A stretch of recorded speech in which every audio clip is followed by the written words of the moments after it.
दोस्तों, गरुड़ पुराण में मौत से जुड़े सभी रहस्य छिपे हैं, जो इस चीज का भी दावा करते हैं कि नर्क और स्वर्ग का हिसाब किताब यहीं होता है। क्या आप पुराण के ऐसे ही और भी चौंकाने वाले रहस्य को जानते हैं? बता दें, 4 तरह की होती हैं आत्माएं। गरुड़ पुराण के अनुसार पृथ्वी पर 4 तरह की आत्माएं पाई जाती है। कुछ मनुष्य ऐसे भी होते हैं जो अच्छाई और बुराई के भाव से दूर होते हैं, तो ऐसे में ऐसी आत्माओं को दोबारा जन्म लेने की आवश्यकता नहीं पड़ती। इसी तरह कुछ ऐसे भी मनुष्य होते हैं जो अच्छाई और बुराई दोनों को ही एक समान भाव से देखते हैं, इसीलिए वे भी इस जन्म मृत्यु के बंधनों से मुक्त माने गए हैं। लेकिन तीसरे तरह के लोग ऐसे होते हैं जिनमें अच्छाई भी होती है और बुराई भी होती है। वे लोग दोनों का मिला जुला रूप होते हैं। ऐसे साधारण प्रकार के मनुष्य अपनी मृत्यु होने के बाद तुरंत किसी न किसी गर्भ में चले जाते हैं और इस तरह किसी न किसी शरीर को प्राप्त कर लेते हैं। विष्णु के 24 अवतारों का वर्णन। पुराण में भगवान विष्णु की भक्ति का विस्तार से वर्णन किया गया है, जिसमें विष्णु के 24 अवतारों का वर्णन भी मिलता है। इसके अलावा इसमें सभी देवी देवताओं और शक्तियों के बारे में भी विस्तार रूप में बताया गया है। पुराण में इन सजाओं और यातनाओं का वर्णन है। आपने भी देखा होगा कि लोगों के मन में हमेशा सबसे पहले यही सवाल आता है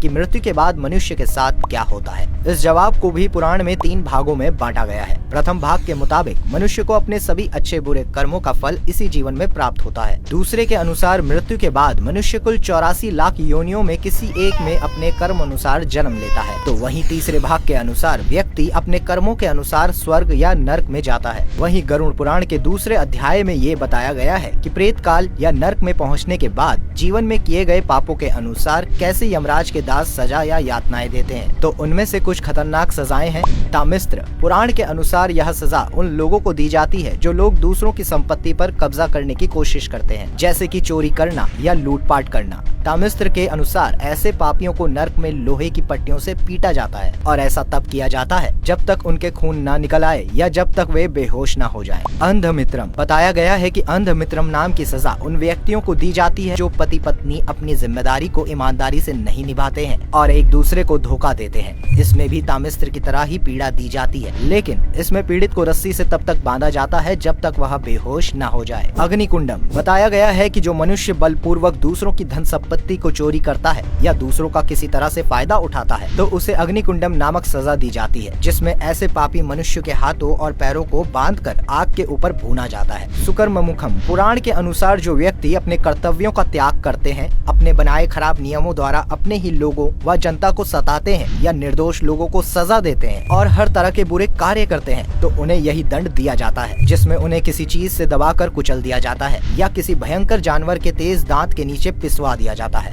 अंधकोपम जो लोग संसाधन व सुविधा होने के बावजूद भी जरूरतमंदों की सहायता नहीं करते, साथ ही अच्छे लोगों पर अत्याचार करते हैं, तो ऐसे अपराधियों को अंधकोपम नामक सजा दी जाती है, जिसमें पापी लोगों को जंगली जानवरों के बीच छोड़ दिया जाता है या फिर ऐसे कुएं में फेंक दिया जाता है जिनमें शेर, बाघ, बाज, सांप और बिच्छू जैसे विषैले जानवर होते हैं। असित्र पात्र यह सजा उन लोगों को दी जाती है जो अपने कर्तव्यों का पालन नहीं करते या फिर भगवान के आदेश को नहीं मानते और धर्म के नियमों का उल्लंघन करते हैं। इसमें व्यक्ति को आसीपत्र में बनी चाबुक से तब तक मारा जाता है जब तक वह बेहोश ना हो जाए। कुंभीपाकम यह सजा उन अपराधियों को दी जाती है जो मजा लेने के लिए जानवरों की हत्या करते हैं। इस सजा के मुताबिक पापी मनुष्य को नर्क में गर्म तेल के बर्तनों में उबाला जाता है। कृम भोजनम ये सजा उन लोगों के लिए बनी है जो घर आए मेहमानों को अपमानित करते हैं, साथ ही जो लोग अपने फायदे के लिए दूसरों का इस्तेमाल करते हैं। इस सजा के मुताबिक ऐसे दुष्ट व्यक्तियों को कीड़े और सांपों के बीच में छोड़ दिया जाता है। इस तरह से गरुड़ पुराण में ऐसे ही 28 अपराधों और सजाओं के बारे में बताया गया है। साथ ही यह भी कहा गया है कि यमलोक में इस तरह दुष्ट आत्माओं को यातनाएं व पीड़ा मिलती है। इसीलिए कहा जाता है कि मनुष्य को हमेशा अच्छे कर्म करने चाहिए ताकि आप ऐसी कठोर सजाओं से बच सकें और ऐसे में मनुष्य को सांसारिक मोह माया को त्याग कर एकमात्र परमात्मा की शरण में जाना चाहिए, क्योंकि हर घटना आपके कर्मों का ही फल होता है। दोस्तों, अगर आप भी ऐसी ही किसी पौराणिक रहस्य के बारे में जानते हैं तो हमें नीचे कमेंट करके जरूर बताएं।